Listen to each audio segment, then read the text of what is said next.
Hi, I'm Kieth from VW in Cape Town, and the last thing we would like to suffer from while being on the road is a puncture.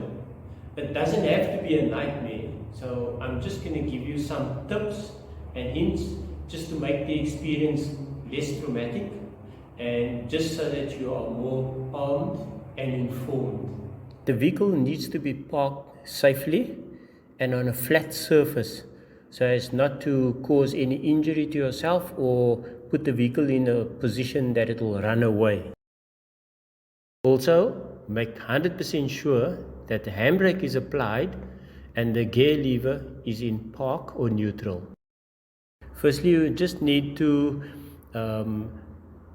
familiarize yourself as to where the parts are found for your vehicle. Go into the boot, and in this vehicle's case, you'll see that you lift up the lid. You'll find a spare wheel in the middle, the jack on one side, and the lever for the jack on the other side. Additional equipment will be a hook to remove the plastic cover.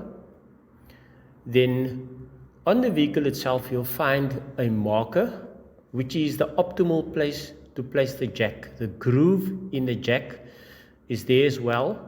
It centralizes and also make sure that the jack is mounted flat on the ground. That's the hook for the plastic caps, and the first bolt we see is the anti-theft bolt, and the next one is the normal bolt.